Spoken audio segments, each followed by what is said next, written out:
Optimisme. Is it logic or toxic? Ooh, that rhymes.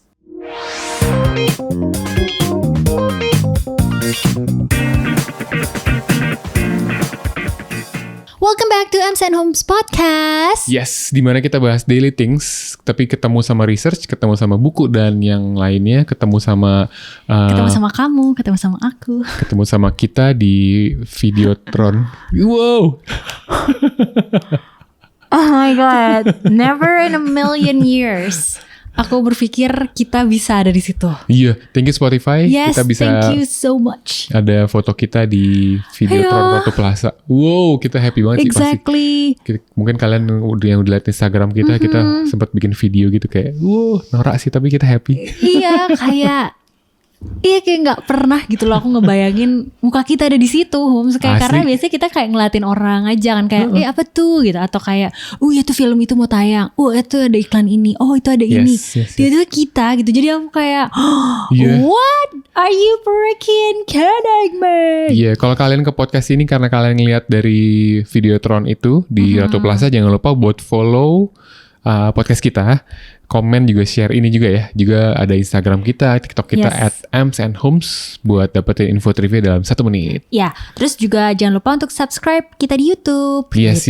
Dan kalau emang maksudnya kayak udah dengerin kita, kenapa tapi belum follow? Why you haven't? Iya. Follow biar secepatnya dapat. Biar ke-update ya kalau kita ada konten terbaru. Bener, yes.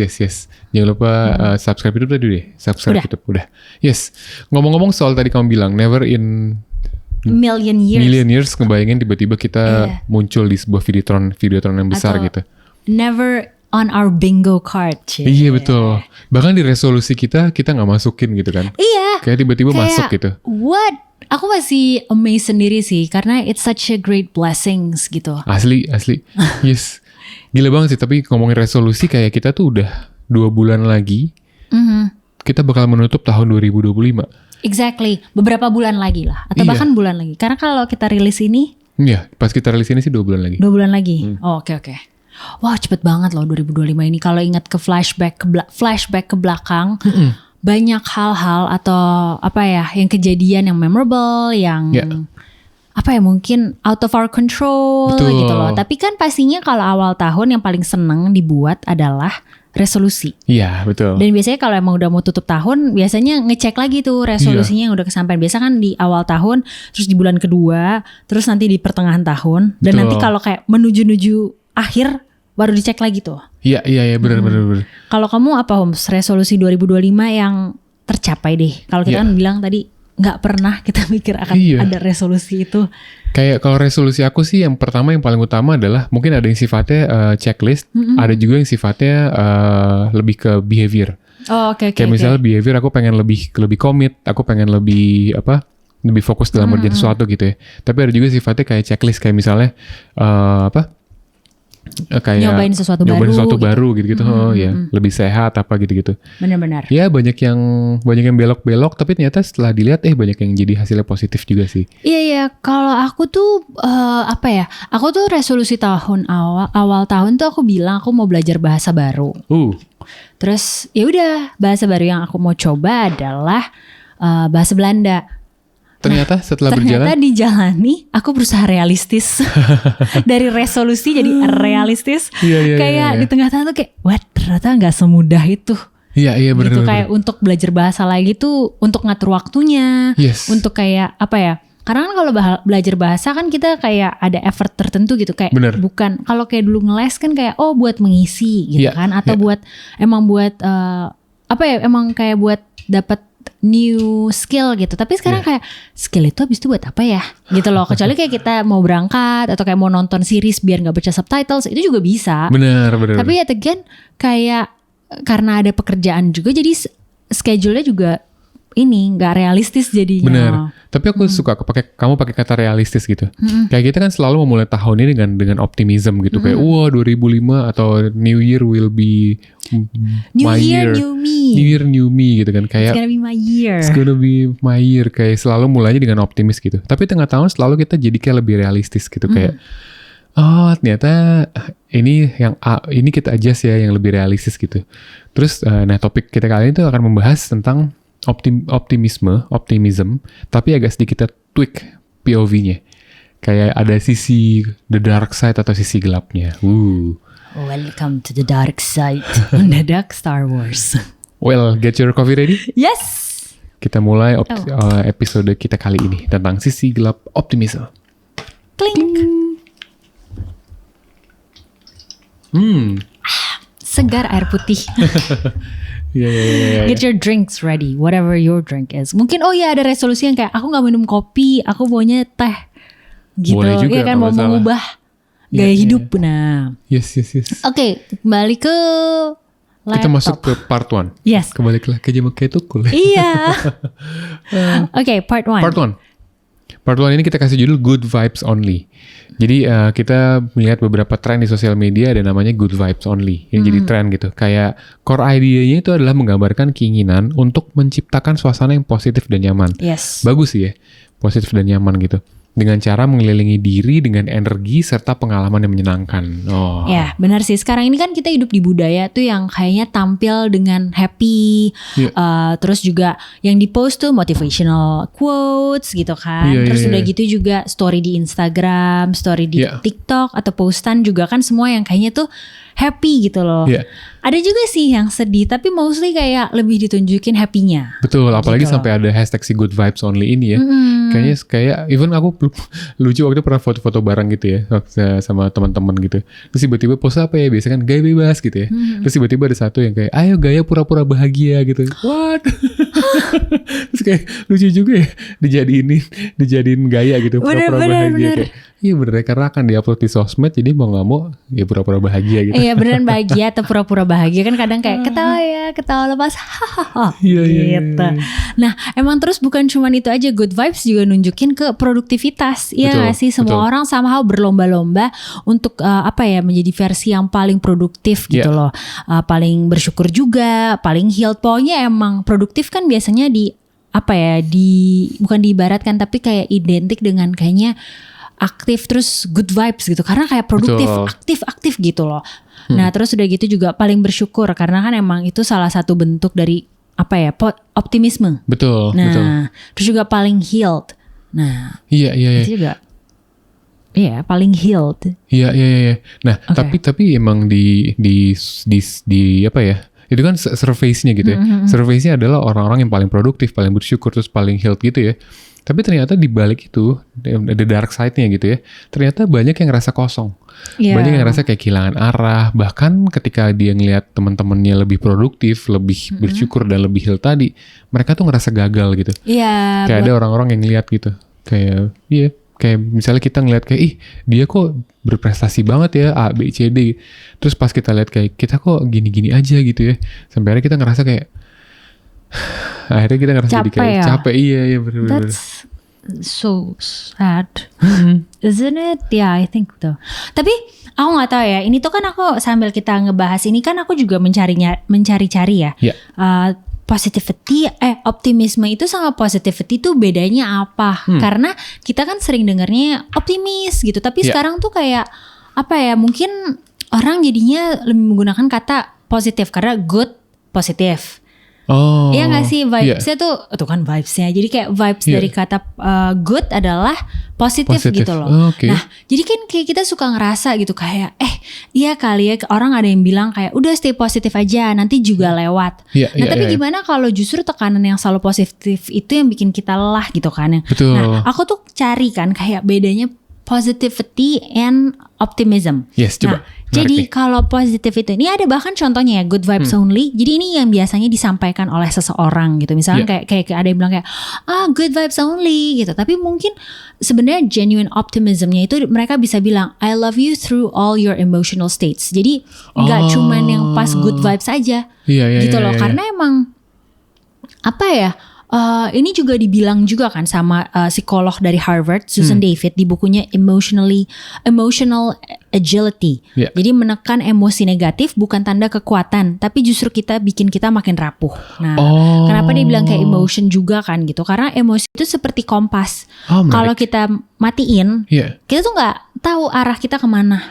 Bener, ya menarik sih. Jadi kan ini keywordsnya adalah waktu inget nggak kita pernah bahas sama siapa ya? Adalah acceptance kan. Iya. Ketika mungkin ya, kayak emang kita lagi ngerasa sedih atau kita lagi ngerasa nggak baik-baik aja, tapi dipaksain good vibes only. Iya. Ya artinya malah jadi kita tadi ya, kita jadi kehilangan arah gitu. Kalau kita matiin gitu. Nggak sadar gitu, kayak illusion nggak sih? Iya. Kayak ilusi gitu, bener. kayaknya bukan dibohongi, tapi kayak kita membohongi diri kita sendiri. Padahal keadaan kita mungkin lagi nggak baik-baik gitu.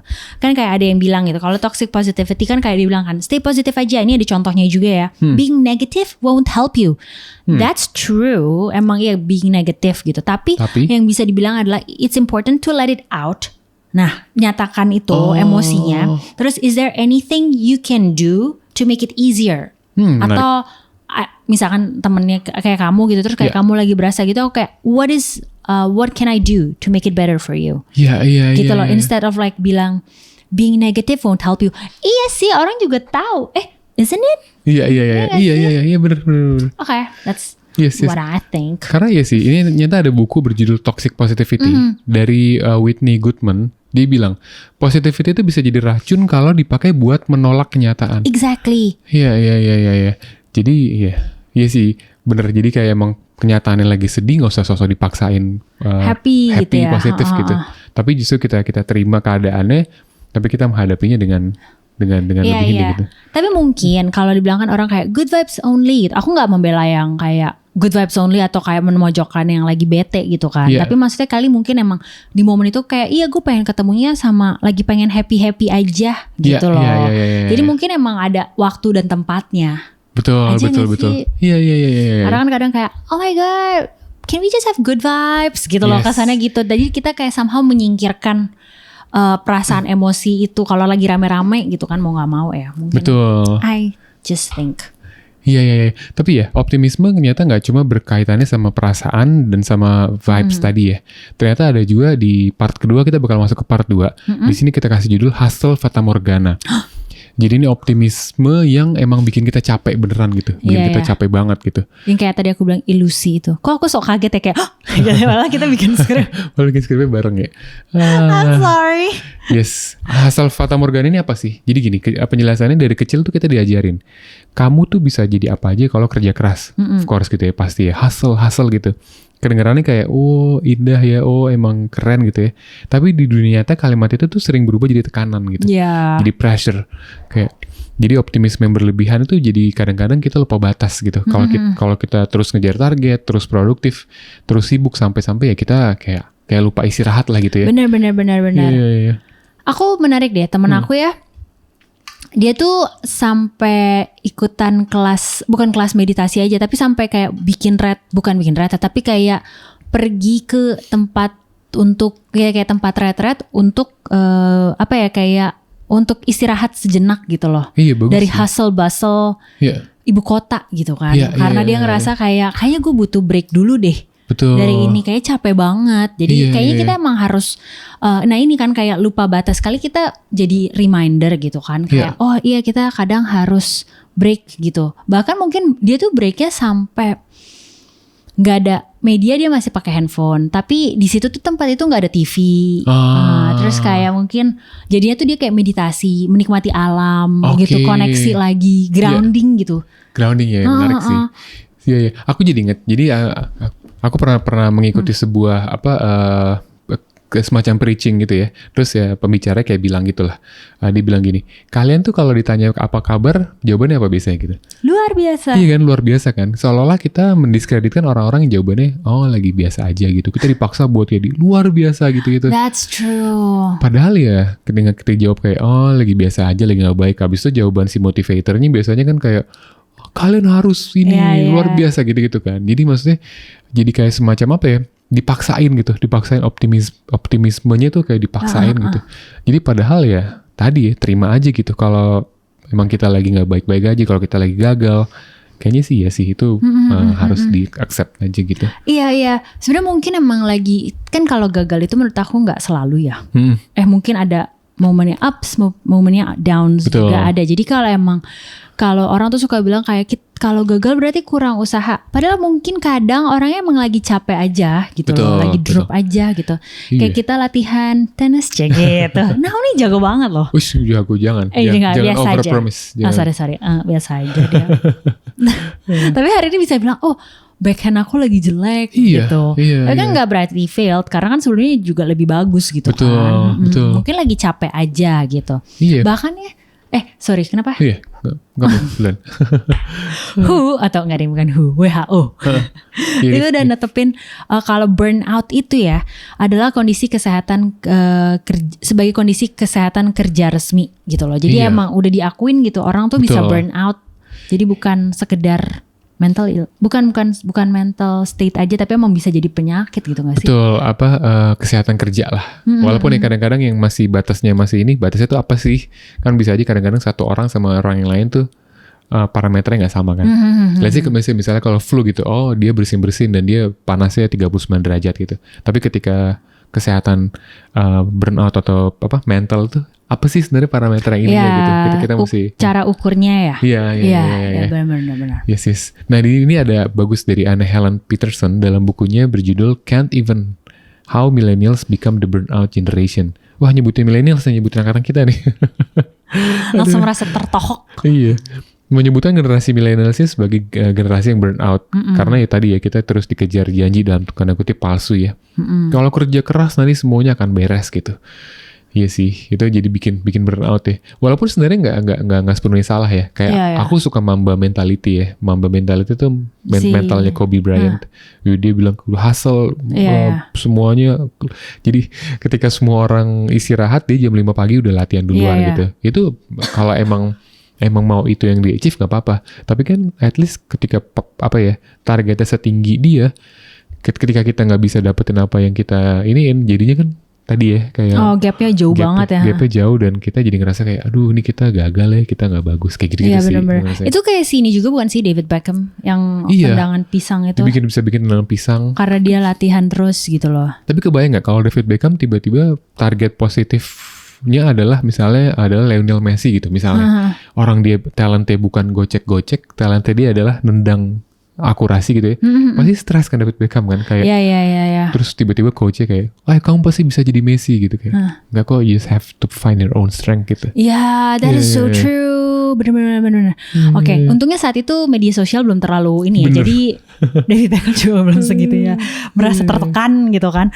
Atau media sosial dan budaya hustle ini emang bikin parah sih. Karena semua yang terlihat semua yang terlihat berhasil, semua yang terlihat produktif, itu tuh semua sibuk gitu kan. Jadi kalau kita nggak sibuk, kita nggak kayak gitu, kita nggak hustling, kayaknya ada yang gagal deh.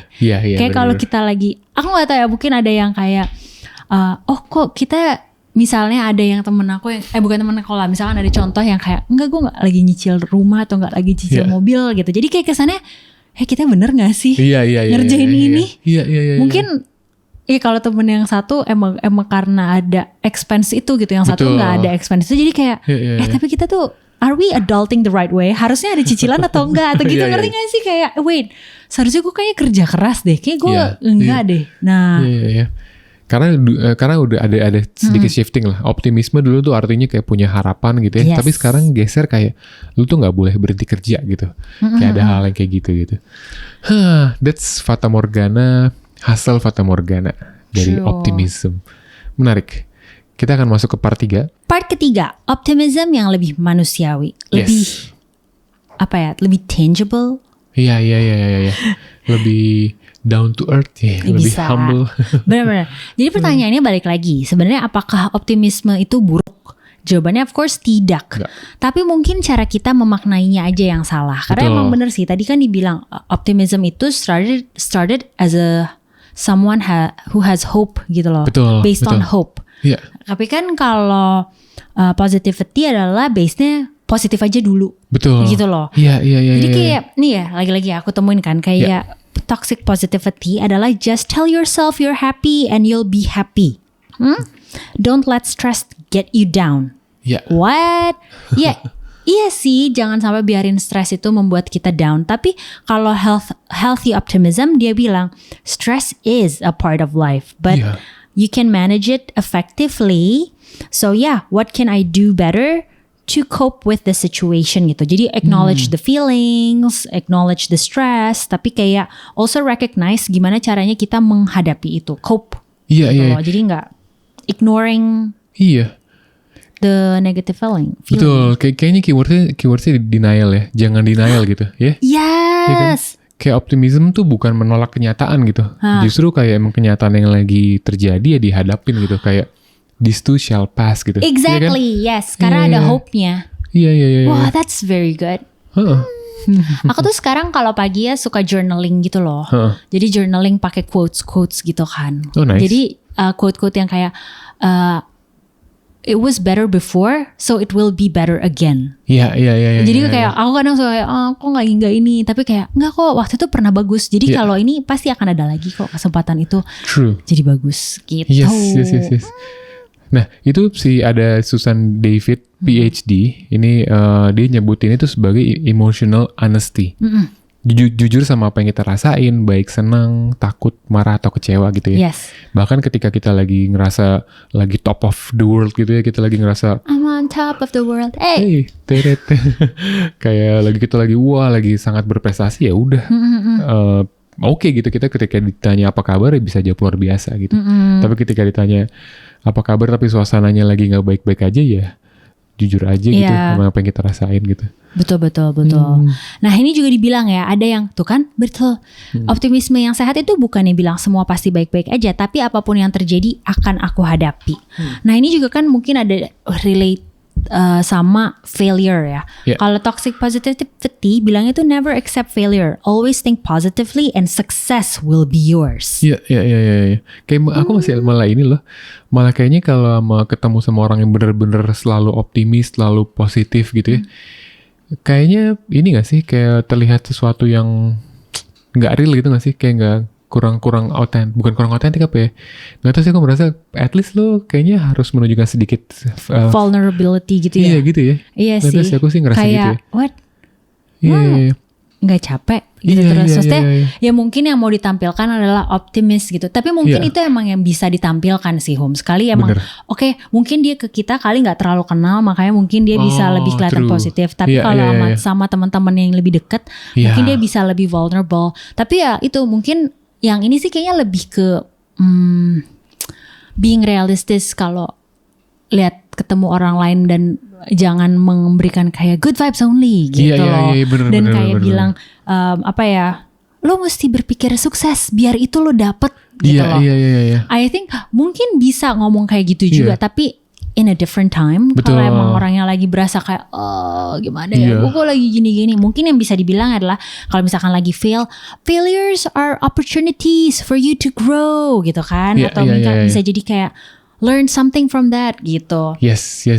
Iya sih kalau aku optimism is important untuk based on hope ya. Iya. Iya sih, bener sih. Iya. Karena sekarang muncul tren baru juga ya, namanya soft life dan quiet optimism.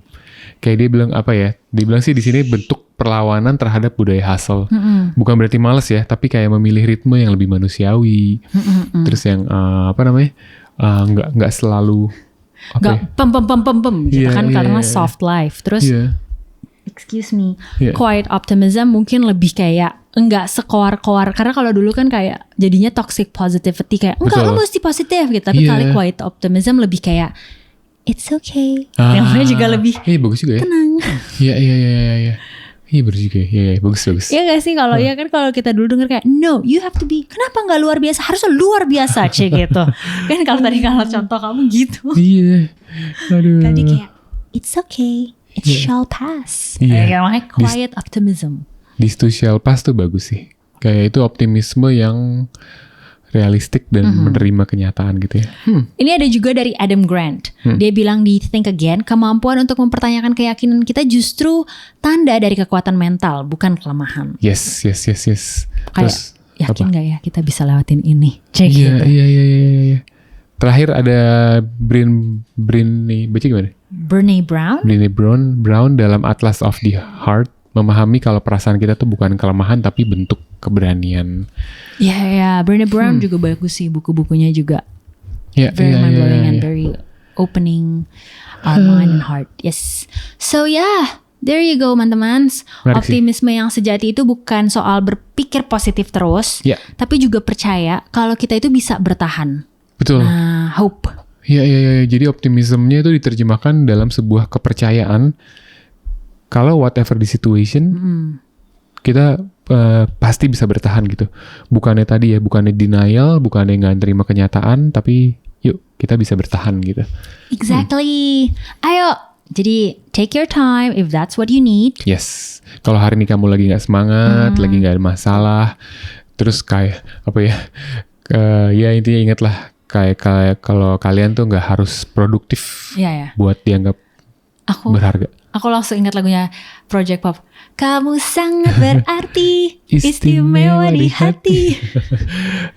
But it's true though. It's true. Gitu. Yeah. So yeah, thank you so much for listening M. Homes Podcast hari ini. Yes, Thank you. Thank you for listening. Jangan lupa follow, comment, dan share podcast ini kalau kamu suka. Jangan lupa juga kasih rating di Spotify ya. Yes. Atau ada mau kasih komen tips and trick melewati optimism, maksudnya menjalani optimism kayak gimana? Please do. Yes. Follow Instagram dan TikTok di @msenhomes buat dapetin info trivia dalam 1 menit. Yes, jangan lupa subscribe YouTube kita juga. Okay, that's it. Thank you. Thank you.